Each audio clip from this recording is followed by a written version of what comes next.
Hello, Ooh. and welcome to another episode of the Christian Reeve Podcast. Today's guest is an entrepreneur and a public speaker all the way from Perth, Australia. His name is Keith Hutchings. Welcome to the show. How you doing? I'm really good. Yeah. I'm having so much fun. I'm having more fun than a grown man ought to be allowed to have. I'm just putting that out there right from the beginning. So, yeah. What's that in life, in this podcast, in what are we talking? Well, we haven't been in the podcast very long, so I'm just making assumptions on that. But in general, in my life, yeah, I'm 58 years old, and yeah, I just decided to, in the last year or so that um, I'm just gonna let things happen, and yeah, so I'm doing shit that 5 years ago it would have been inconceivable, and so now I'm just doing it. Well, So what's changed exactly? Is it just like a different mindset, or is there something in specifically that you changed? I mean, I kind of know where you're coming from because I feel like in the past year I've had a similar change, but I want to know exactly what you're there are referring. two things that change. So there's the big picture, the long work. So I started doing kind of personal growth sort of work 30 years ago. I've been part of a men's group for 20 years. So that's a cumulative process of clearing away the childhood shit of growing up in a dysfunctional family. Mm-hmm. And then the big change that happened about 6 months ago, which just moved an enormous amount of change, was I finally overcame the imposter syndrome. Um, because you know what the imposter syndrome. No, Well, I can't say that I do actually. I've heard of it. okay, Yeah, I so don't maybe actually you know. don't have it, or you've just never heard the term. So it's this idea, like, maybe Frank Sinatra or somebody is about to step on stage, but they're thinking, what am I doing here? I'm in how did I get here? Any minute now, somebody's going to figure out that I'm a complete fake and that this was a Yeah. mistake. It's a common story. Apparently, it's more challenging for women, but yeah, Okay. lots of people have it. Famous people have this kind of thing. And so I'm in this process. I'm trying to change the way we build houses here Okay. in Australia, but I'm not a builder. I'm not an architect. People would say, "So, are you an architect?" And I'd say, "No, I just decided that the way we build houses here is shit, so I thought I'd do something about it." Fair enough. And then I realized that, so I work as a handyman. That's how I pay the bills. The housing project is an obsession. It doesn't actually make me any money. Okay. And but I was always suffering this imposter syndrome. And then I realized in the last 6 years, I have been in 800 to 1,000 houses. So I have decided, I have bestowed upon myself an honorary doctorate degree in houseology because I know more about how not to do housing, having been in 800 to 1,000 Mm. houses in the last 6 years. I know more about how not to do housing than anybody in the free world. So it's like, okay, I can talk. I am now an expert. I have a degree. I have a doctorate, which I declared myself. So, people say, "Oh, where'd you get your doctorate degree?" I said, "Well, I just gave it to myself." So, Well, okay. So you've been in 800 to 1,000 homes. What are the main things that people shouldn't be doing in terms of building their houses to make them more sustainable, or just in general? Like, what are the well, do nots? so yeah, I'm going to backtrack a little bit. People talk about sustainability. We've been talking about sustainability since the 1970s. The hippies, my parents, they were hippies, and they talked about sustainability and living better on the planet. Nobody gives a shit. So people have not changed the way they've done things substantially Mm. in all this time. So I'm like, let's stop talking about sustainability.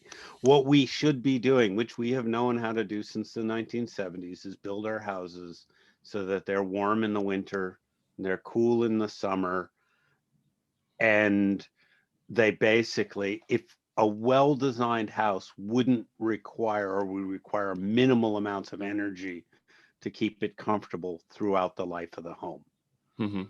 So that's not only, yeah, it's good for the planet because you're not burning oil or natural gas or whatever, but also you're living, the average Australian spends $1,500 to $2,000 a year on energy costs. It would obviously be much higher in colder parts of North America, but we could build our houses so they don't actually need, or they need minimal amounts of energy. Yeah, if you're in Canada, you're probably going to need some heating in there when it's 50 below outside. But you can build a house so all of the heat that you are producing isn't going out. And then even in cold parts of the world, the sun comes out a couple of, for long periods of time during the day, and you can bring that heat in and warm up your house with the heat from the sun rather than, spending money. Okay, I'm clueless when it comes to this. All I know is kind of like, okay, solar powers, blah blah blah. I kind of understand that. So, is it possible, for example, that you could collect all of that kind of heat power in the summer, right? And then I don't know, save that for the winter? Is that something that can happen? No, not really. Okay. But what it is, the average, like if you look at the temperature through the day Mm-hmm. of, it's like doing this. It gets, much hotter in the middle of the day, and then it drops down, and then it comes back up again the next day. And what a well-designed house will be is it just kind of does these little waves. So it gets a little bit warmer during the day and it cools down a little bit at night. And that's, housing accounts for somewhere between 40 and 60% of global carbon emissions. So, Damn. making a change on this is big. But, if we're trying to sell people on it's good for the planet, well, that hasn't worked in the last 50 years. So it's not likely to change right now. But your kids are less likely to get asthma. You're less likely to develop respiratory diseases because you don't have mold and mildew in your house. Gas heating produces a lot of moisture when you're burning the gas, and that moisture builds up in your house and produces mold and mildew. That's, and that then becomes really toxic, the molds, mildews, whatever in your house. So what I keep saying to people is climate change is a marketing problem. It's not a technical problem. We know how to solve it, but we've done sorry, I have to do this again. We've done a shithouse job of marketing it, and we have to change that. We have to talk about things in terms of how good it is. People are talking about electric cars. They say, oh, they're good for the planet. But I talked to somebody who just bought the Cooper Mini, and they just said, it's so much fun to drive. And they got a kind of glassy eyed. They're like, it's like having a bumper car, and I was like, why is nobody talking about it is just so much fun to drive? They're talking about all this kind of, To the planet. That's a really good point, actually. Like when all I hear about when it comes to electric cars, is, well, I suppose is just, you just think of Tesla straight away. And then that's kind of it, really. I mean, they do push, obviously, the fact that it's environmentally friendly, it's better for the environment, blah, blah, blah, which is great. But yeah, there doesn't seem to be I don't see a lot of adverts on TV. I don't see big billboards, especially anything. Do you know what I mean? I don't see people trying to make it cool. Like you said, basic marketing, making it cool. It's it just doesn't really seem to exist. And yeah, infinite torque. So I talked to a client I was working for. They've got a Tesla. It's a nice car, it's a luxury car. But they said, yeah, you're out on the freeway and you put your foot down and it just goes, and it's not like waiting for it to wind up. As soon as you put your foot down, it's infinite torque. It's as much as you want. So yeah. But nobody's talking about, it's like driving a bumper car. So again, it's this market, and I just think it's weird. Once I said, why are they talking about it's good for the environment? Yeah, no one cares. Yeah, so that is, and that stretches across to, I'm not really focused on any of the other parts of dealing with climate change, but yeah, let's talk about how much good it'll make our lives. So yeah, I don't know, it's crazy. What kind of tips could you give to property owners who want to kind of make their homes more sustainable? So let's suppose people aren't going straight with your company. Maybe there's just like little bits and bobs they can do right now before they sort of spend that cost and make a bigger change. What are some things we could all do right now to make our homes more sustainable? Well, I mean, I think the first thing in terms of sustainability, if you're talking about sustainability, is, what are you bringing into? What are you spending your money on? What are you buying? Because so that's a big part of it. I haven't really spent a lot of time looking at the renovation side of it, how to improve an existing house, but there's lots of other people. I'm really looking at ground up construction, Okay. new, building new houses, because there's 18,000 new houses built in Western Australia every year.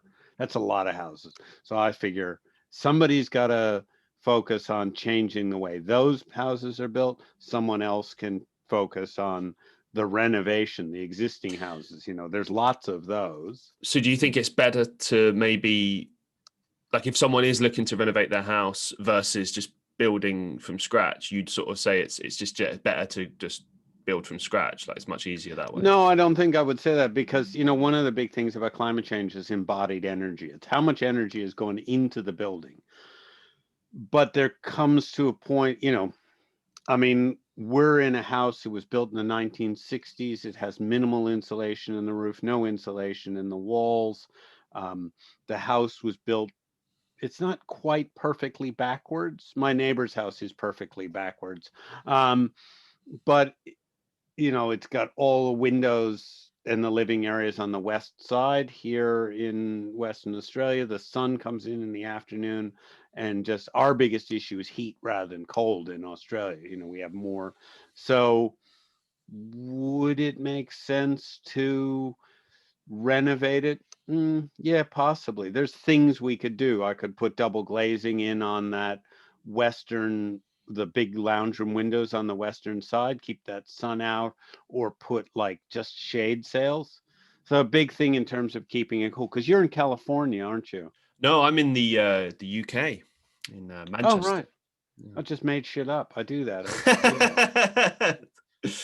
No, let me change that. You are in LA now. I'm just, yeah, sorry.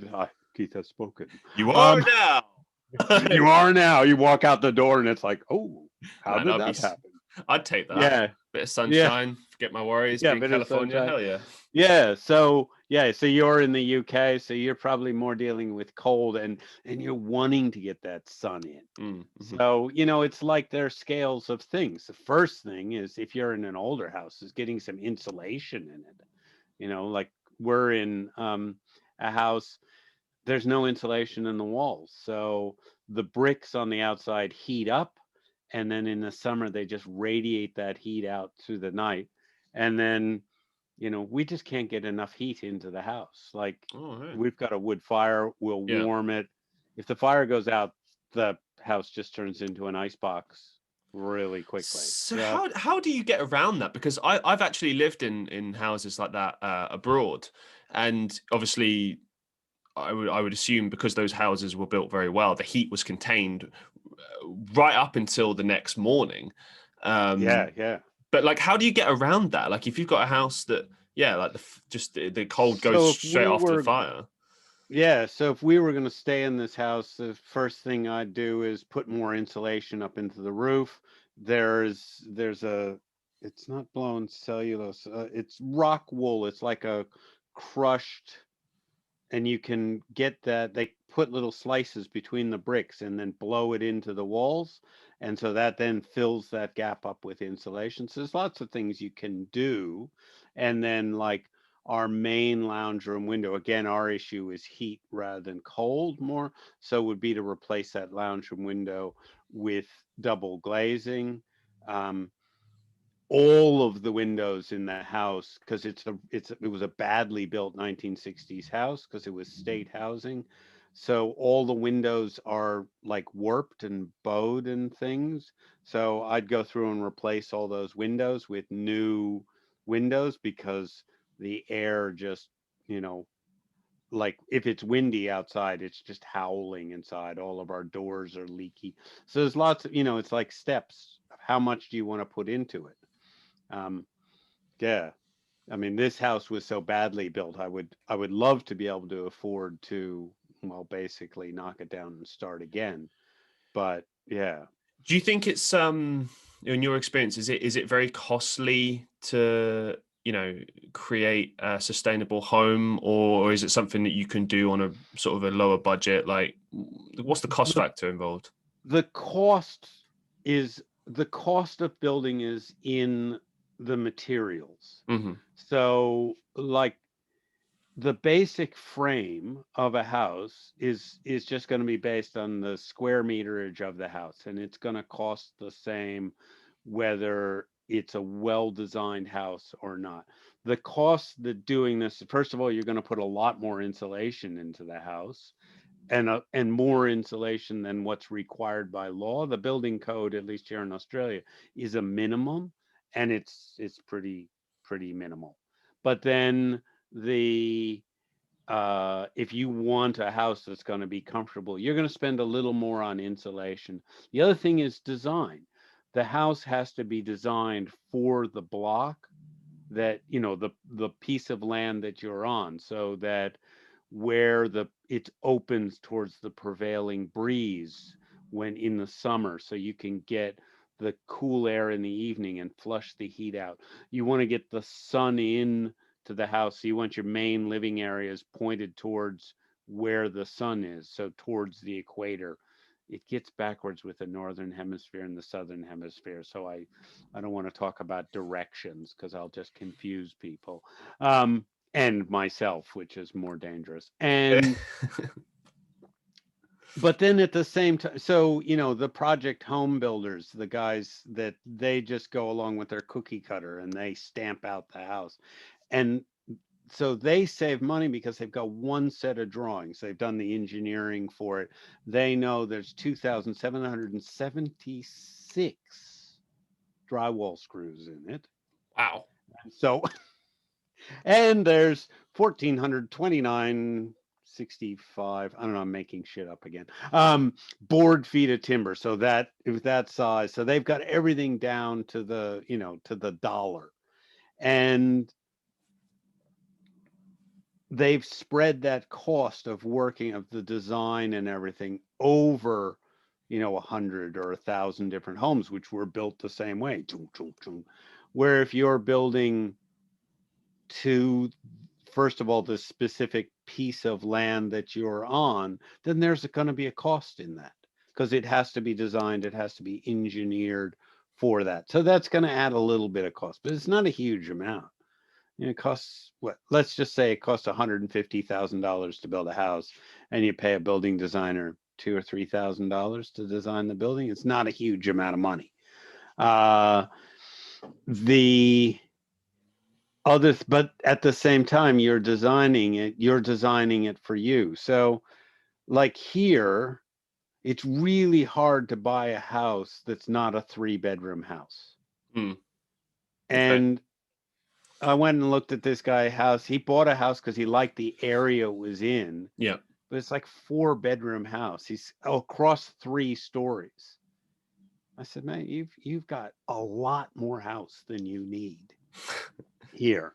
And that's the thing, builders make their money by the square meter.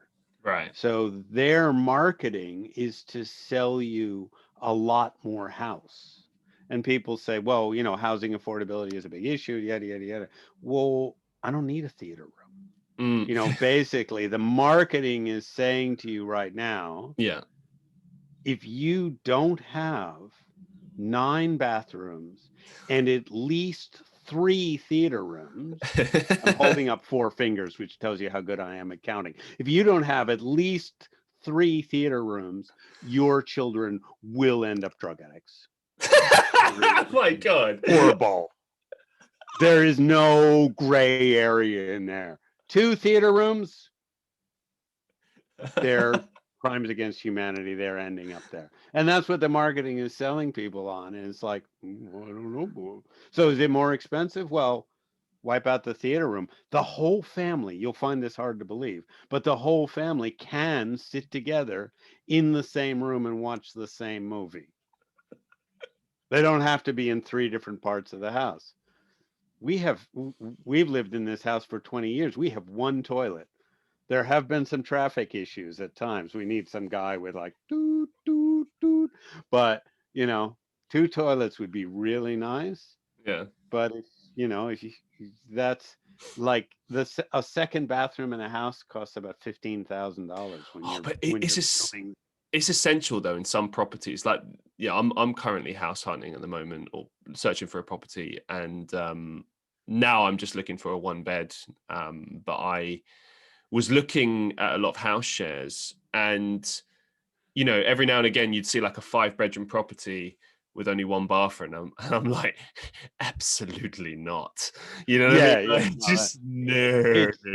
Yeah, and especially now where we're all working from home. Yeah. Right. Yeah. And if it's 5 blokes that are going to be sharing the house, where they all go into the bathroom for like 25 minutes and work on a couple of chapters of War and Peace while they're in there. It's going to end in tears or come to blows or something. It's not going to be good. And if it's girls, it's like the shower. It's like they go into the shower and it's like 3 days later. So yeah, but en suite, that's what you need. That's the goal. Yeah. That would be nice. Yes. Let's talk a bit about your company. So you're the Chief Communications Officer at the Comfortable Home Project, a company aiming to provide sustainable housing at an affordable price. Obviously, you've kind of given us a reflection of that through everything that we've spoken about. But tell us specifically like what you guys are offering and why people should consider your brand. Well, we're a really strange company. I don't know if company is the right word. I tend to use organization. We call it the Comfortable Home Project because it's a project. I don't know where it's headed. Okay.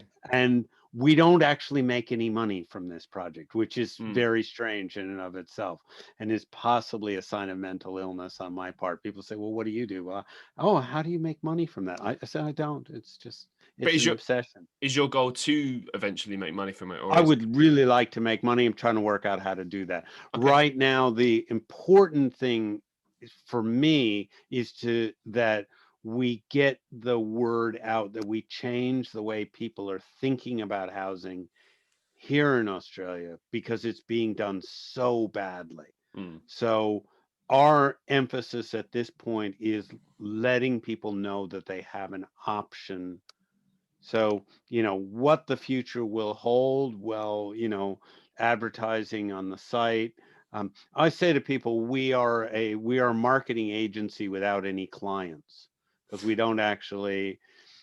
If you've looked on the website, you can see there's a service directory there. There's a whole bunch of builders, architects, town planners, all those kind of people that you would need if you wanted to build this kind of house. They don't pay to be on that site. And they're all small business owners, and they're all existing simply on word of mouth, referrals. And so I said, we could do this better. We'll get more. So eventually, but it's still, we're very small. And, well, how long have you been doing it now? How long? Well, I shot my first video. If you go onto our Facebook page, don't try this at home. These men are idiots. But if you go onto our Facebook page and you scroll all the way down to the bottom, you will come to the first video I shot, which at this point was 5 years ago in August. I bought an $8 tripod that has a little clip to put your phone in at Kmart. I set it up on a table, and I interviewed this guy. I didn't know what he was actually working on. I hadn't talked to him beforehand. I had no fucking idea what I was doing. And it is so appallingly bad Yeah. that I leave it up on the Facebook page as so that people who say to me, "Oh, I could never make video content." Mm. I'd say, "Go look at our Facebook page. You can't be worse than that video." It's actually hilarious. They had this weird brass light, like a 30s kind of steampunk thing in the over the table in their office. Mm. But what I didn't notice when I set up the camera was that there was a mirror behind me, and that light was reflected in the mirror. So it looks like I have this dome spaceship over my head. It's, yeah, that look is exactly, that sums it up perfectly. Yeah, that's the one. It's just hilarious. And yeah, because I was shooting with the phone and I didn't know how to edit, so we were doing everything in one take. So we had to run through it about 4 times because one of us would just lose our train of thought in the middle of it. And I'm like, okay, well, let's do it again. And we ran through it because the only thing I knew how to do was cut the front and the back of it. So that's 5 years. I now have a team of young marketing students who are working with me. And yeah, that's why I say we're having so much fun, because I've got these young people who are really enthusiastic. They want to change the world, but they also want to get experience as actually, the way to learn marketing is to do marketing. So they are, doing marketing for me. So we're looking at building our Facebook page, doing our, you know, I've got one guy he said, "Oh, I want to learn how to do SEO and Google Analytics." I said, Mm. "Want to do it on our website?" Yeah. So he's been slowly working through rebuilding our website, and he goes, "Oh, I want to do this thing. I don't know how to do it." And then he just finds out how to do it, and then he fixes it. It's amazing to watch. It's young people who they're driven. So if they want to learn something, they're not waiting for permission, because I've given them permission. I say, just do it. If it goes horribly wrong, it can't be worse than what we're doing now, which is nothing. So, Mm. set up our Instagram page, make it grow. If it doesn't grow as fast, figure out what you're doing wrong and change it. Um, Fair enough. yeah, it's the kind of, an ordinary company run by a sane person would not say to you, "Oh, you want to learn how to do Instagram? Take over my Instagram account, set it up, run it, create content for it, and see what happens." But I'm like, "Well, I don't have an Instagram page. My wife has been telling me for 4 years I need an Instagram You page." I know do. she's right, but You do. yeah. You do need So one. so She's yeah, right. she was right, but I didn't have time to do it. So when Jane comes along and says, "Oh, I'm really interested in doing your Mm. Instagram page," I said, "Great, make an Instagram page." So yeah, that's the way we're working, and just growing stuff and learning as we go. They're learning as fast as I am. So no, they're learning faster because they're smarter than me. But So, I'm the good looking one. I bring the tone. so you actually are originally from New Jersey, and Yes. you made the move to Australia. When did you make the move to Australia, and why? Uh, well, so I was living in New York City. So we'll be circling back to background. I was working as a theater tech Mm. in New York City, and I could see it was not a place to grow old, and it Right. definitely wasn't a place to raise kids. Just I was talking to young people who grew up in New York City, and it didn't sound good at all. So I was spending in basically there's no theater work in New York City during the summers because all the people who can afford to go to the theater flee the city. Um, and so I would spend my summers traveling, kind of shopping for a home. I went up to British Columbia, went up to Alaska. It was really nice here. What's it like here in the winters? 50 below zero. Yeah, not this place. Head back. And I kept meeting Australians and really liking them. So I came here, I met a bunch of people, and one of them eventually became my wife. So I've been here for 30 years Oh, now. And wow. Okay. yeah, particularly, yeah, it just got to the point just recently where I've been here longer than I was there. So yeah, when I turned 50, no, I turned 56. I, you know, 28 years there and 28 years here. And now, so we're a little bit over that now. So yeah, So do but I you, love living here. yeah, I can tell, and I'm sort of intrigued because I've lived abroad before as well for years, not that long, but I lived abroad for about 3 years. Do Yeah. you ever find yourself getting sort of homesick with the US or missing it at all, or is that just in the background now in the past? Uh, well, you know, there are times when, okay, so my mom was sick for a while, a couple of years ago. It was hard being here.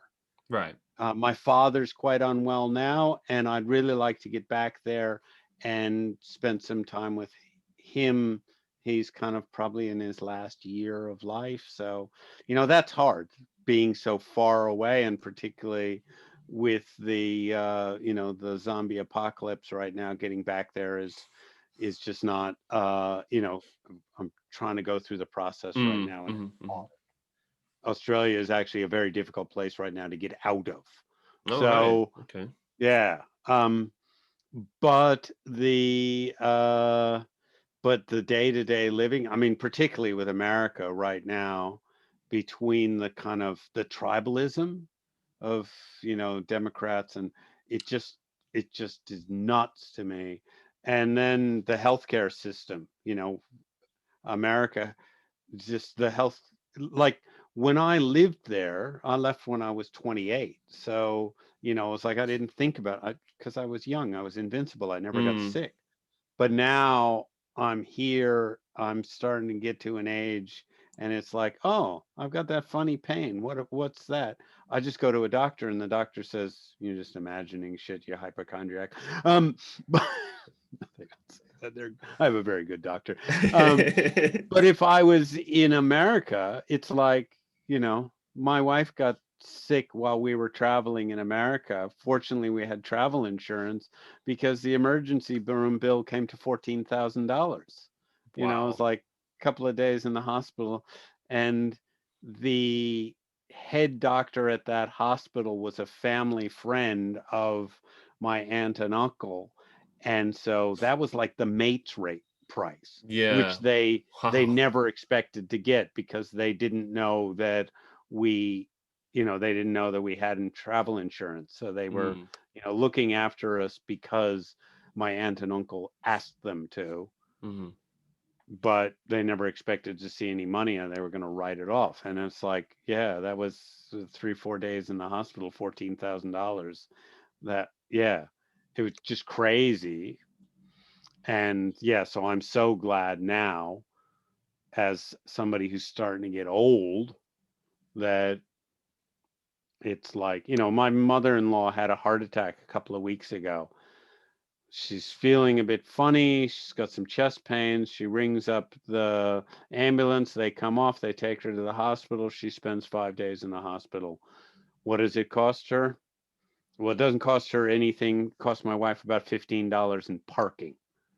Oh, So, you know, okay. yeah, yeah, yeah. It's a real piss off. It's a, you know, yeah, we have to pay for parking at the hospital. You don't have to pay to go to the hospital, but you have to pay to park your car there, and it's yeah, you know, like $2 or $3 an hour. It's and then, you know, but if she was in America, that would Mm, be, you know, what, $100,000 or something. So yeah, it's crazy, isn't it? no, and then we have this climate. You know, the coldest it ever gets here in Perth is like 2 degrees. You'll wake up in the morning, it'll be 2 degrees. It's like, yeah, it's cold to put a jacket on. By lunchtime, I take it off. You know, even but like I go to work with a jacket on as soon as I start working, I take it off. Yeah, it gets hot in the summer, but even, you know, so the climate here is I can't imagine a place in the world that has a better climate than Perth. Oh, Oh, I'm not supposed to tell people about that shit. The snakes. Did I mention the snakes that are being controlled by the spiders that are as big as houses? Yeah, it's a terrible place to live. I have to set myself on fire to get rid of the spiders every day. Yeah. That's the truth. Shit, I almost screwed that up. I would have been in a lot of trouble. Yeah, no, it's a terrible place to live. Hate it. Hate it. That's Can't actually one of wait the to. questions I have here. Actually, is like, what would you say are the best and worst things about Perth, Australia? One of the best things. I mean, yeah, the climate. It's a very friendly place. Like coming from New York City, there's a word for people who talk to you like while you're standing online. They're called the mentally ill. Like normal people don't talk to you if you're online in New York City. It's like everybody pretends no one else is there. But you know, I'll be standing online at the grocery store and Oh, I I'll see. lean Okay. over at the Right. person's shopping cart and go, what's for dinner tonight? And we'll strike up a conversation, and that is perfectly normal. And they don't edge away from me most of the time like I'm insane. I think it's big So city life actually, because I grew up in London and I can really relate to that. I mean, it would be the same if you were getting the tube. If you speak to people when you're getting the tube, they look at you like you're insane. yeah, literally. You know, even Yeah, something yeah. simple like, They're oh, like, can you please give me the time? Like people will look at you. I mean, to be fair, that's normally code for I'm going to rob you. But you know, because there's clocks everywhere, there's time everywhere. You know what I mean? yeah, yeah. Um, Yes. but no, but you kind of do have to watch your back living there, and Yeah, yeah, become that's worse. that's true. But I mean, yeah, it was funny when I went back a few years ago and I was sitting on the train and I turned to a woman next to me just to ask her a question or just made a comment. I think it was rush hour and the train stopped, like, as they do, they just sort of stop in the middle. And I made some kind of comment and she just looked at me like I was a lunatic because I acknowledged her existence. Wow. So Perth is not like that. It's the Germans have a term for it. It's Milliondorf. It's a village of 1 million people. And Perth is 2 million people, but it's really like that. If you talk to somebody, there's a really high probability that they, like if you mention someone else, they were their roommate in college, Yeah. they're married to their brother-in-law, they're, these connections. It's a very kind of small incestuous community, which I really like. But you can't get away with anything here of like doing the dirty on someone Yeah. because everybody knows everybody else. Does that not get jarring sometimes? Like everyone knowing your business, or does that not get It annoying? doesn't bother me because I don't do anything that I oughtn't to. So, Right. it wouldn't be a good place to have an affair. Oh, I saw Keith with some bimbo. I saw Keith in the restaurant with his secretary last week. It Right. was Yeah. special dinner or something. Yeah, no, you'd never get away with that. Yeah. But yeah, downsides. Yeah, aside from the spiders, did I mention the spiders and the snakes, the killer snakes? Um, uh, yeah, what? Well, I mean, the biggest thing here is, talking about living in New York City or London, is it's a car city. If an Mm-hmm. alien were to come down and to observe with their cloaking device, observe the city, they would assume that we worship the automobile as a god. Um, our god, the automobile, takes the most important position. Roads are so you can't live here without a car. Mm. Some people do. Some of my crazy wacko greeny friends, they ride bikes, which is that. Yeah, on the subject of signs of mental illness, they ride bikes everywhere. But yeah, not this little black duck. And you really can't. I was coming home last night from an event, and the last train out of the city was going to be leaving at 9:45. because so because they were doing some maintenance on the track. But like New York City, you can basically take the train 24 hours a day. So you may get your kidneys removed, but you can ride them 24 hours a day.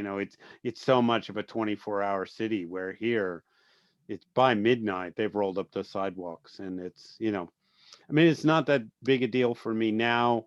When my kids were younger and they were wanting to go to events up in the city, and it's like, yeah, the last bus, so the train goes till midnight, but the last bus leaves the bus station to come home at 9 o'clock.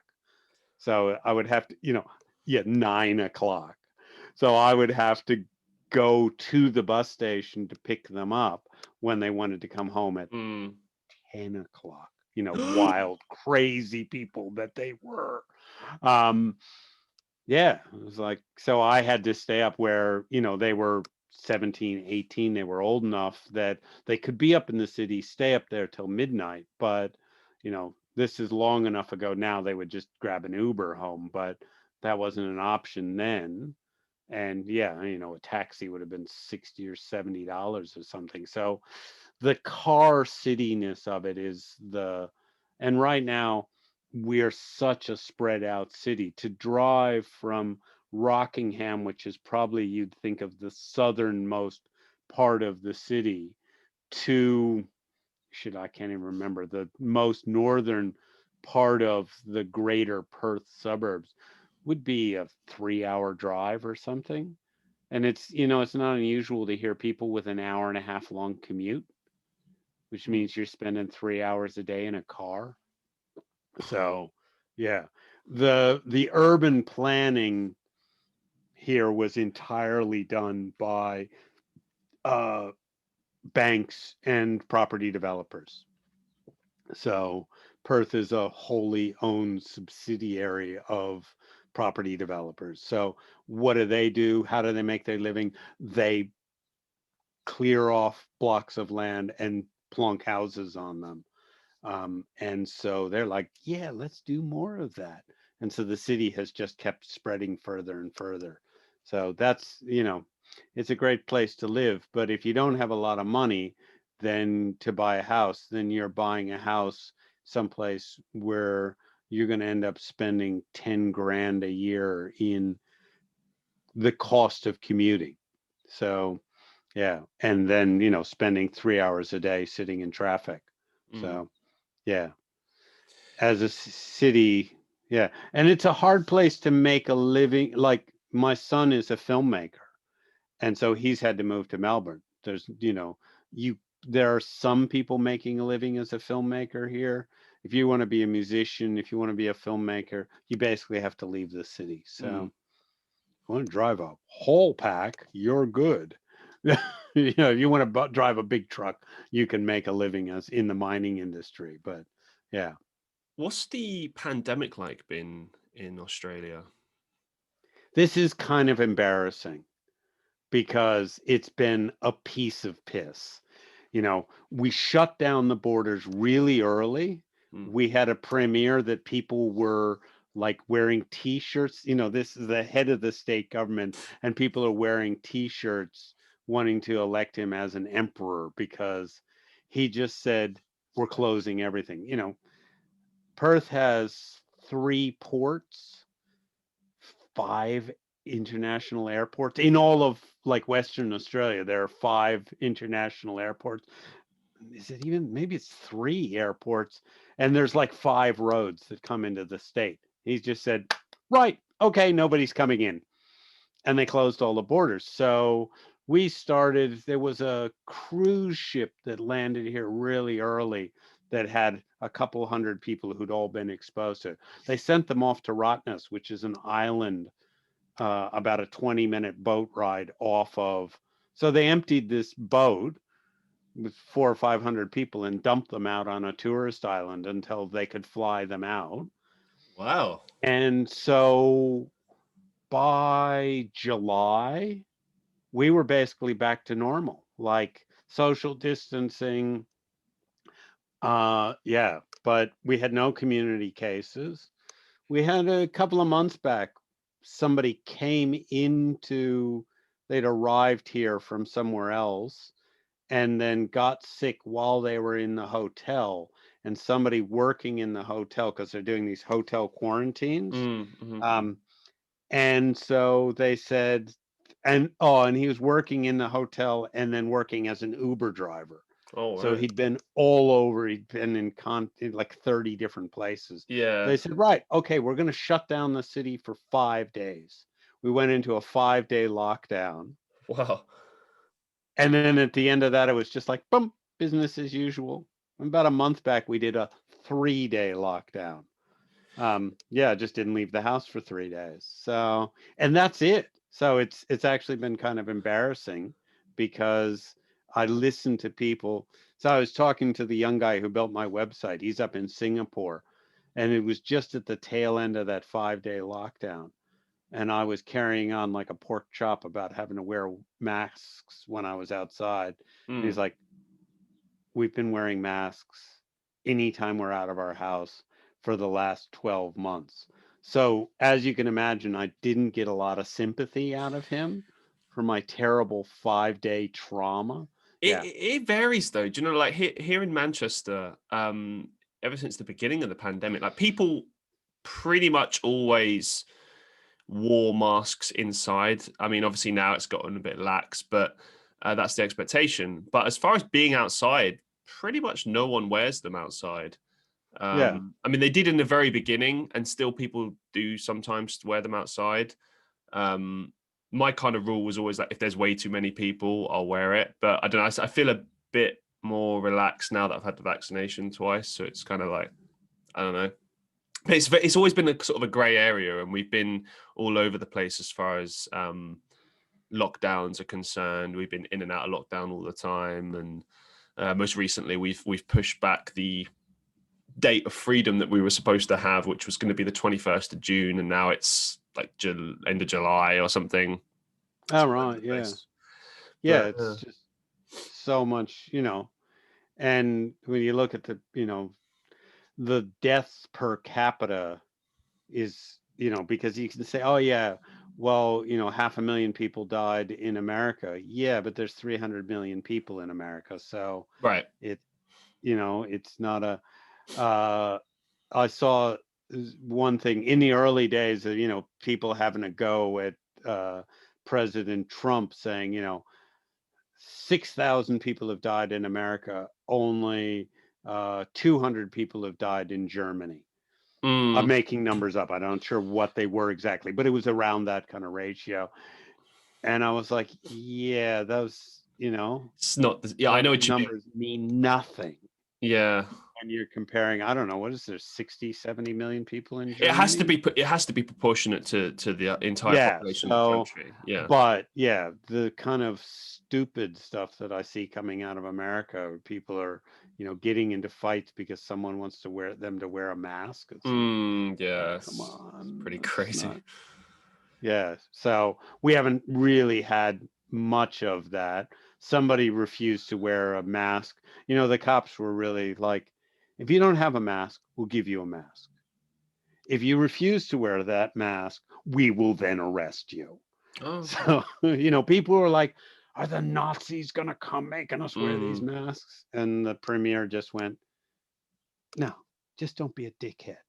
And if you're not a dickhead, like if you forget your mask, yeah, it's not a big deal. We'll give you a mask. Yeah. Okay. Yeah. If but some guy refused to wear a mask because he's been watching too much American TV or something, and this is the stormtroopers, and so they arrested his ass. We had some girl arrive here from the eastern states. She got a truck driver to hide her in her truck, and then came over, and yeah, they arrested her. Some other girl from Melbourne was supposed to do 2 weeks quarantine, but it was her friend's 21st birthday on the night she arrived, so she snuck out of quarantine. So they arrested her. But yeah, most people have been really good and really sane about it. So yeah. What So would it's been a piece of piss, and it's kind of embarrassing how when I hear how hard it's been for other people. mm, what would you say are the biggest differences between life in the USA and life in Australia? I don't know that I could say because I've been here for 30 years now. Hmm. So I was 28. You know, I was a young adult when I moved here, and I've lived here, you know, I've raised my kids here. I've The biggest thing that I noticed between being there and being here is just the pace of life. Like here it's just so much slower. And it was the same, you know, Sydney was the same. It's that it's more of a big city thing than than an Australia America thing. You know, everybody's just running from place to place all the time, and life is just slower here. I mean, I think it's like that for my son in Melbourne. You know, they're a little bit faster than they would be here, but slower than Sydney. It's a sort of middle craziness. Um, you know, the other biggest thing is the socialized medicine, the healthcare that I mentioned earlier. You know, I've heard stories. I spend entirely much too much time on Reddit and hearing stories of guys saying, "Yeah, everybody's got to have a hobby." Ambulance drivers being told by somebody having a heart attack and saying, "Look, can you just drive me around for a little while? Don't take me to the hospital because I don't want to ruin my family's life. I have no insurance. And if you take me to the hospital, it's going to, Yeah, yeah, you know, they're going to end up with a $500,000 worth of medical debt." And that to me is insane. it is. So it's not having life is a lot looks like it's a lot more stressful in America than it is here. So because we do have, I mean, we've got a conservative government that's been trying to slowly dismantle that safety net that's here, but it's still a lot better than it is, at least in America. So yeah. So earlier in the conversation, you mentioned that you were a freelance theatre technician in New York City for about 8 years. Yep. So talk to us about this experience, your favorite moments, and your biggest takeaway from that. I'm going to do those in reverse order. Hmm. So the biggest takeaway that still exists in my life right now is two things. Is so I'm the only tradesman possibly in Australia who will say to my clients, "I'm really happy to work with you.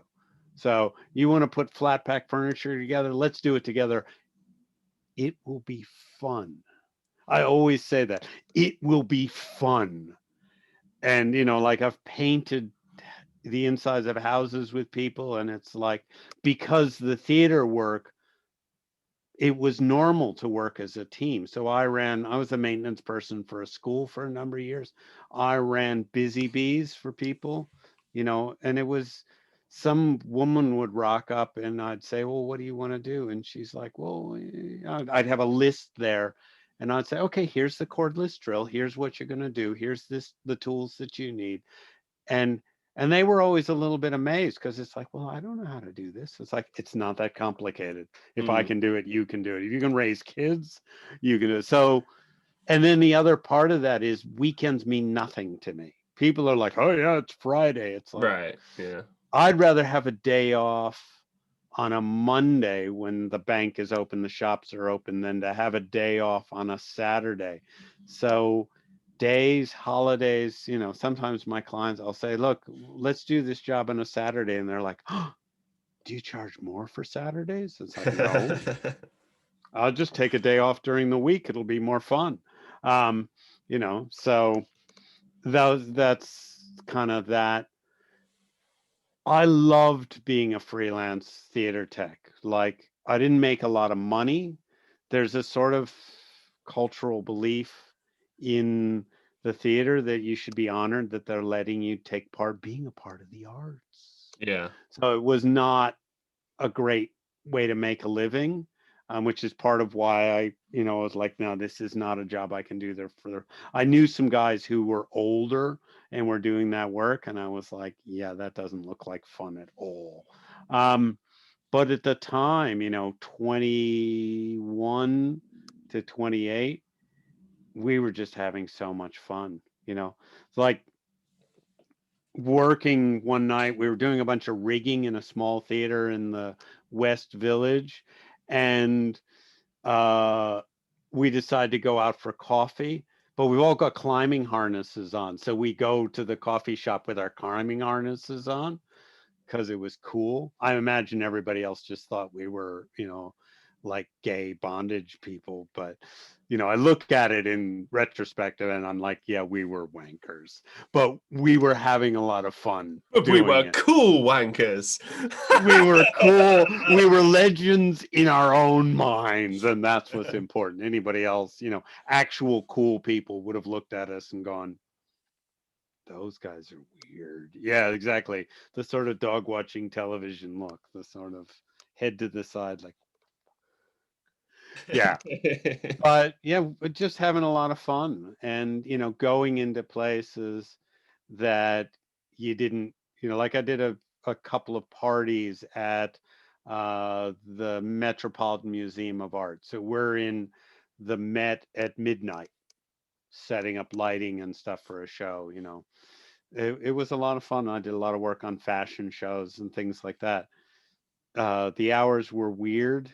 This I loved going to work at 11 o'clock at night and working through. So you'd walk out of a hotel ballroom at 7:30 in the morning, forgetting that it's not night anymore, open up, and then driving home on the BQE or something, and the sun's just coming up. And it's a lot better way to see the beauty of the morning when you've been awake all night rather than when you just woke up and you're like, oh, what is this? I know Yeah. what you mean. I know what you mean. Yeah. So that kind of working that night, the looks that I would get where, because in New York City you can buy a beer 24 hours a day. So you knock off at 7:30 in the morning, you go into a little Greek American cafe kind of place. Can I have 2 eggs, sunny side up, sausages? On, can I have a beer with that? And the look of absolute horror you get from the guy from the counter. Yeah, it's like, it's 7:30 in the morning. It's like, yeah, I just knocked off work. Of course I want a beer. You'd want a beer when you knocked off work. Yeah. Yeah. So that was a lot of fun. Yes. But yeah, really glad to be out of that business. At 58, you cannot do those kind of, oh yeah. We used to brag about who'd worked the longest. Mm. Oh yeah. Oh, I've done 30 hours continuously without,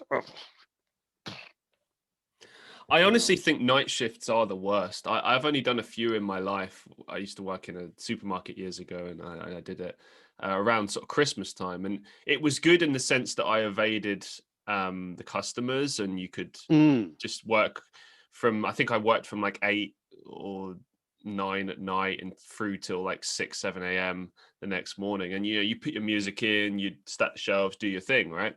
But oh my god, it messed with my body clock, and I really didn't feel well. I did it for like 4 days, but I felt just it's the you worst. can do one or the other. It's like switching in between it was the hard part. So I would do big stretches of night, but I was drinking a lot of coffee then Mm. also. So yeah, so yeah, no, it's not good for you. That's part of the reason why I didn't wanted to get out of the theater business when you know, even like, so I was about 26 and I was it was summer, but I was just kind of getting ready to head off traveling. And somebody rang me up and said, Keith, we've been giving your number. It was a summer stock theater up in Massachusetts. And the set designer had screwed up the drawings. So the drawings had arrived really late and they had like a week to build this massive set. So they pulled some money from someplace and had jobbed in for professional carpenters, because the thing normally the set would be built by like interns or something. And so we showed up there, these bunch of like hardcore freelance dudes who this is what they do for a living as opposed to like university students. And so the last night we were going to be up there, they were doing a rehearsal during the day, and then we were going to stay up all night working finishing the stuff on the set. And at 4 o'clock in the morning, so we started work at like 11 o'clock at night. And at 4 o'clock in the morning, we say, "You're going to feed us?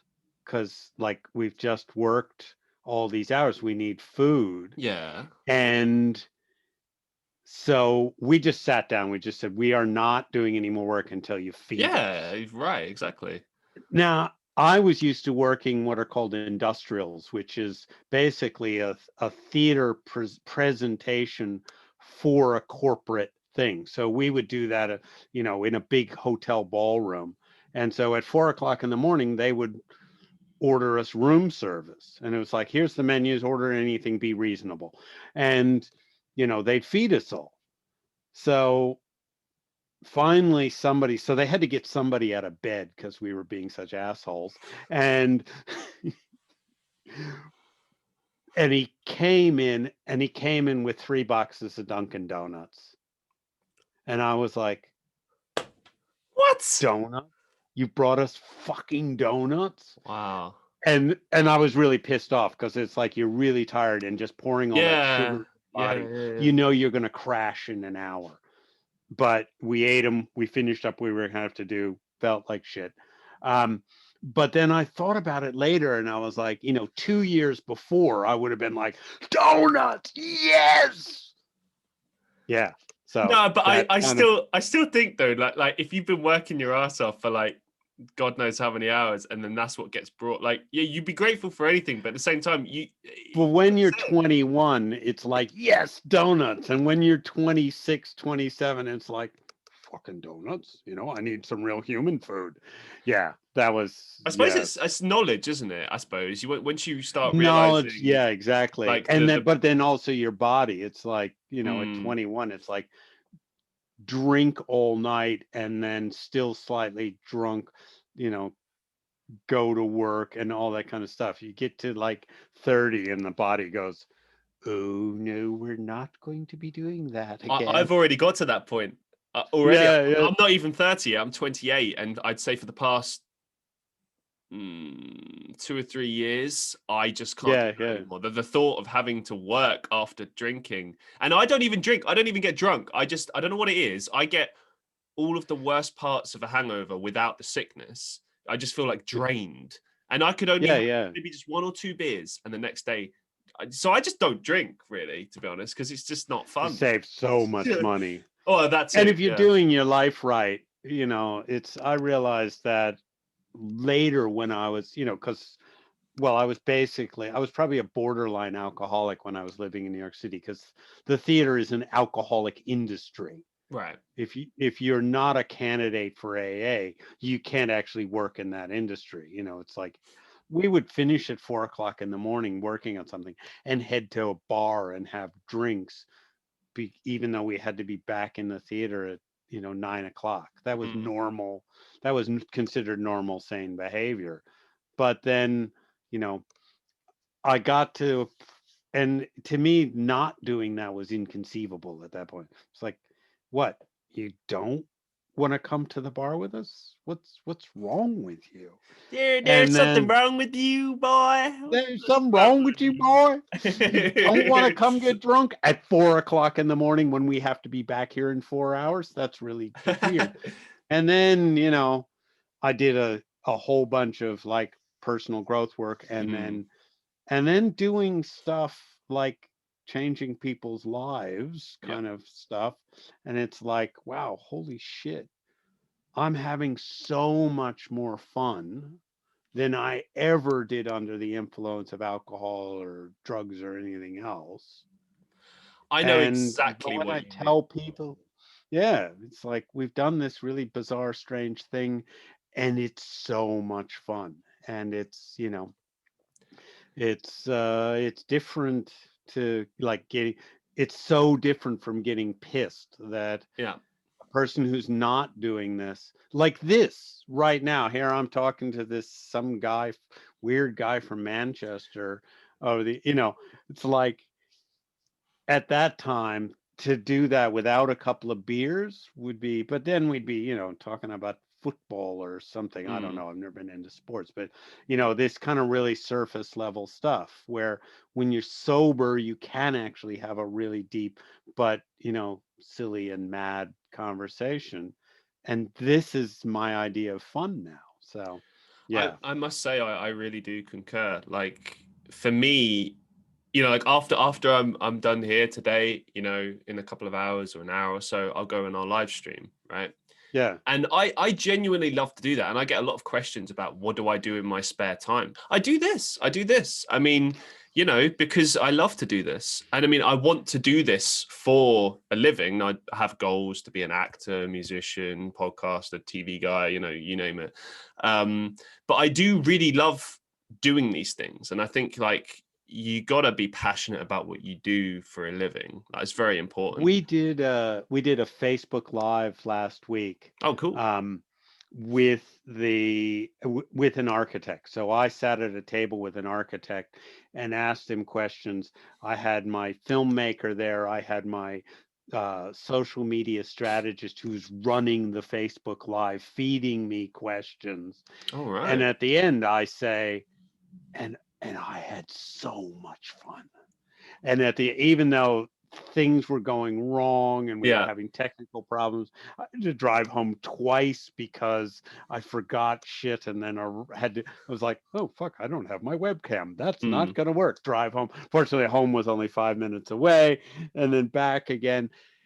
And then I finish and I go, so were there many people on the live call? He said, no one. So, oh, where'd you get the questions from? He said, that was the team. That was the rest of the people. They were WhatsApping him questions because they were all Facebook admins. So they couldn't actually post questions because they were all admins on the account. So they would all show up as admin. And I was like, they were really good questions. And I had a great time. And he was like, oh, yeah, we didn't get really anybody on it. I think we did it at the wrong time. I was like, I really don't care. I had so much fun. You're totally right. No, you're right. It doesn't matter how many people are there. Like I have this with my live streams. I see friends of mine and they've got hundreds of viewers and stuff. And, I'll be lucky to get like 10 viewers in mine, but it's all about having fun. And there's sometimes people in there that will be like, oh, hey, thanks. This made my day better. I was having a bad week or a bad day. And I'm like, do you know what? Awesome. We got something out of it, because I do it as well. Like I've been going through some difficult times lately, and sometimes I just do live streaming. I don't even like. Obviously, every time I do it, it's technically contributing towards pushing things forward, right? But I don't even think about it. Sometimes I just put it on and I go, do you know what? Let's just take my mind off my problems and have fun, and it works. Yes. So I totally get where you're coming from. Yeah. And that's when I say, 5 years ago, it's because of the work I've done on myself that 5 years ago would be inconceivable to me. It's like, do you want to do a Facebook Live event? No, that sounds really wanky and weird. No, I don't want to do that. And here I did it. I sat with an architect and I really like the guy. He really likes me. We had a great conversation and a whole bunch of laughs. And, somebody may sit down and watch a 45-minute conversation later. Who knows? There was a lot of really good information there if somebody wants to learn about these kind of stuff. But yeah, we had a hell of fun. So I think the best conversations are like that. Like that's one of the things I try to achieve with my podcasts as much as possible. Like you can't kind of always determine how it will go. Sometimes they're more like interviews, sometimes they're more like discussions, but I'm always a lot happier when it turns into more of a discussion, because I think that's when you do get those little nuggets, those little brilliant moments that will become clips later, but once the editing's done. But it's true. Do you know what I mean? You don't get those through jagged kind of straightforward questions like, I ask you this question, then I ask you this question, and then this. Like it comes from natural flow of conversation. So I get what you mean. Yes, yeah, and it's the conversation you would have down at the pub, only without the alcohol and with headphones on. See, earlier you mentioned that you're a father. I'd like to know what are the key things you've kind of learned through being a father? Oh boy. Now you got to remember my daughter is 35 Oh, and wow. 36. And yeah, I'm old. I'm old. I'm older than dirt. And my son is 27 now. So it's been a while since I've been um I I know what think you I'm mean. going to answer this question in a slightly different way. Okay. Because in addition to being a dad, I was also the parent. I was the maintenance person at a school. Oh, cool. And the thing I learned more that I got better at after my kids were bigger, um, people would say to me, so the kids love to work with me.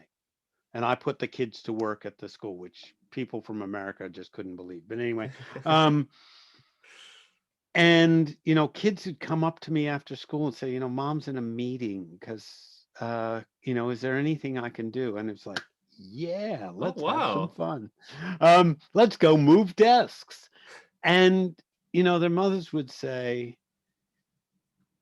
he never works like that for me at home. And they it wasn't like, let's just go hang out with Keith. It was like, I put them to work. It's like, let's dig a trench because I needed a trench. And it was, or let's move 100 chairs from one part of the school to another. Yeah, okay. And then mothers would say, well, he never works like that at home for me. Yeah. And I was always tempted to say, yeah, because you don't like him as much as I do. Um, because I didn't have to get him to brush his teeth. I didn't have to get him to do his homework at Mm. night. I didn't have to get him to eat his Brussels sprouts or whatever. So I could just like them. And so the lesson, the kind of take home message for someone who's becoming a parent now or is hanging around with young people is just like them. And, yeah, you still have to get them to brush their teeth. But if you can get that part in there, then, and my son had this teacher. So so he was at a Waldorf school. So it's like a Steiner school, Waldorf school, same name, different names, same school system. So they had the teacher who was um, their high school like guardian, they call it, for so from class 8 to class 12 when they leave for that 4 years, and 7 maybe, yeah, anyway. And she just really liked teenagers and people, especially, oh, teenagers, they're so moody and all this stuff. She just found all of the, she loved them. It's like, yeah, all the boys, they're all so smelly. It's all so hilarious. And I was like, I took that as a model. It's like, yeah, just like them. Yes, you still have to say, you've got to do your fucking homework. She probably didn't say fucking because she's a better person than me, but you still have to do your homework. And I know that your girlfriend has just dumped you, but I still expect this of you. But I really like you. Yeah. And coming from that place, I see so many parents who don't really like their kids. It's like kids are just, and especially when they get to teenagehood. And yeah, they're a pain in the ass. They're noisy, they're complaining, they're smarter than you. They're not easy to be around. Um, but if you can manage to succeed at that kind of level of just coming from a place of just liking them, and the extension off of that is what I found. The other side of that was that I just expected them. So I talked to them like adults, Mm. and I expected them to be like adults. I expected them. So I never talked to them like they were little kids. So it also meant that, like, I handed an 8-year-old two 8-year-olds cordless drills and told them to go around because we had all these chains on posts around the school, and they'd get ripped off because they were just into pine poles. And every so often it would be my job to go around and screw them back on. So busy bee, I just say, here's the 2 cordless drills. Drill the hole here, then use this to drive the screw in and go and do it. And it's like, people look at me like, are you mad? You've just given like 2 cordless drills to an 8 and a 10-year-old and put them off to work. Yeah. Because if you expect that of them, then they, most of the time, I just found that they behave. People who are not used to that find it very strange, Yeah. and kids also will find it strange. They think of the adults as the enemy, so they will, like, I'll go to some of my clients, I will go and I'm like, hey, how was school today? And they're just like, this guy's a pedophile because he's trying to talk Yeah. to me. Yeah. And I'm like, oh, yeah. But the kids at the Waldorf school, they just expected it. It was like, adults just talk to them and Mm. then they talk back. So I think there's a cultural thing. If you talk to them like they are adults, just short, then they sort of respond like that. I don't know. That's my long-winded theory on child rearing. It probably would send a child psychologist screaming, but it kind of worked for me. It worked better with my son than with my daughter, where I tried to be more parenty to her. So, but having said that, kids need boundaries. They need, I've seen that too many times with parents. It's like, oh, if you don't feel like doing your homework, just don't. It's like, I don't want to oppress you. No, no, no. They can't live in the world, and they can't live on potato chips, which kids would very happily live on potato chips and ice cream if you let them. Um, they need, uh, uh, one of the kindy teachers once said, kids need to get in the habit of hearing no Yeah. so that they understand the word and then they can use it later. It's the kids that have no boundaries, that no one ever says no to them, that then get in trouble later because they don't understand the meaning of the word. So, yeah. So we mentioned in the preamble that you're a public speaker.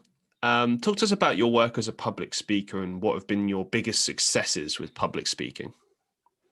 Well, so I did 4 years at Toastmasters. So I haven't done any big kind of talks. The biggest success that I did, there was a small conference here. No, there's two. I got two successes in that time. There was a small conference called the Social Impact Festival here in Perth, and I managed to talk my way into giving a talk, even though I have no background and nothing. Um, and then I tried to learn a speech. I memorized this speech around creating a revolution around housing. And I could not memorize the speech. I did run throughs at the group. I just couldn't get it anywhere to memorize it. And finally, I was talking to somebody the week before, and I'd done a run through with them over the phone, just like the last practice. And they said something to me, and I don't remember what it was, but I was like, I don't actually have to give a speech. And what I ended up doing instead of giving a speech is I crowdsourced the speech. So I started with, does everybody in the room know what passive solar is? Or is there anybody in the room that doesn't know what passive solar is? 4 or 5 people put their hands up. I said, has anybody in the room got a really good definition of a passive solar house? It turned out of the 30 people in the room, there were 4 engineers and 6 architects. And so I was going to stand there, this guy who has no credentials whatsoever, and tell architects and engineers how they should be doing their job. And I was so glad I didn't, because instead we just had this, it was like a facilitated conversation where I would ask questions and then the experts in the room would answer it. It was so much fun and it worked so well. And I was like, oh, that was so much better than just giving a kind of talking Yeah. heads, PowerPoint slide.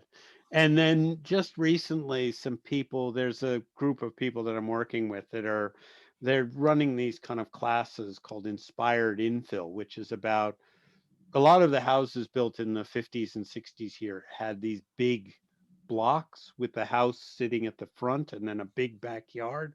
So, our block of land is 730 square meters. So it's a pretty big hunk of land. Um, our house sits in the middle of the block, so there isn't a lot of room to build at the back, but there are a lot of people where the house was built at the front where they are then building at the back. And so what this group of people are trying to do is show people that there's a way to do that much better. Because mostly what they do is they build this hideous little shit box. They brick pave everything. That's a technical term. Um, they just cover everything with brick paving, and it's usually gray brick paving because that's what's fashionable these days. So we were doing this talk, and I said, look, why don't I come along and I'll be the kind of MC of the meeting and bring people on and bring people off and, conduct. And they were like, oh, yeah, sure. Because they had no idea what it is I do. And so yeah, they were like, oh, yeah, okay. And it was like, I was funny. I was weird. I kept people moving. I moved people along in a timely manner. I got the speakers like when they're just going, whoa, whoa, whoa, whoa, whoa, they get to that waffly on point, and I'm like, yeah, you need to finish, and just kept the whole evening moving. And one of the guys was like, wow, you're actually really good at this. It's like, yeah, I am. So yeah, but they paid me that night, which they didn't plan on doing. Um, but I didn't know I was getting paid. I was just like, the guy at the end of the night said, "Oh, you can put an invoice for $250." I was like, why yeah, not? Why not? yeah, Gary Vaynerchuk gets like $100,000 for a talk. I got Hey, $250. you got paid, man. Doesn't matter how I much. got paid. You got So paid. yeah, that was big. Yeah. So eventually I want to get to the $100,000 point, rock the room. But yeah, to me, it's a lot of fun. Like 4 years at Toastmasters was just, I would recommend to anybody who's listening, you know, Toastmasters, even just when I had to go to my boss and go, I need to get paid more money, was just much easier because I'd already practiced how to form an argument, how to talk about things and stuff like that. So, yeah. Mm. What advice could you give to aspiring public speakers? I think the advice I would give to an aspiring public speaker is, well, first of all, is go to Toastmasters. The second thing is what I would do is the same advice I'd give to certainly any of your listeners, particularly young adults, is work on your mental health. Take active action to improve your mental health, because the thing that holds us back is the belief systems that we are given in our family homes. It's the belief systems we're given in school. I mean, the entire school system is basically designed to crush the will of people Mm. so that they will work in factories on a machine. Merp, merp, merp. And so, we have this whole history of people who are just unhappy in their lives. And yeah, so if you want to be good at anything, the first thing to do is to dismantle the belief systems that you were fed as a child, which are what are holding you back from whatever it is you want to do. I've seen so many people. I mean, so I was watching a conference the other last week. It's a thing called Nudge Stock. It's about behavioral science. Fascinating. But half the people who were speaking there were actually fairly terrible public speakers. Not half. There were a couple of people who were really good and a couple of people who were really bad. And I was like, the thing that's holding them back is their beliefs about themselves. Yeah. So yeah, I'm doing this crazy stuff now because I've been working so hard for the last 30 years on clearing out the shit that was fed to me in the first 30 years of my life. So, yeah. What were the biggest things that you kind of dismantled or overcame? Well, certainly a propensity for alcoholism was an early part of that. And then, the family history of alcoholism. The thing I've worked the most on is just shame. I Yeah. grew up in a generation that used shame as a tool, shame and guilt as a tool to control children. So you shamed people so that they would do what you wanted. And so that was the tool my parents used. My father was raised a Catholic, so lots and lots of guilt. And so I've spent a lifetime trying to free myself of that. And that's part of that then is the imposter syndrome, the sort of all those things. So it's like a whole bunch of little nibbling away at a whole bunch of different belief systems that I've been working on. And So what advice could you give to aspiring entrepreneurs?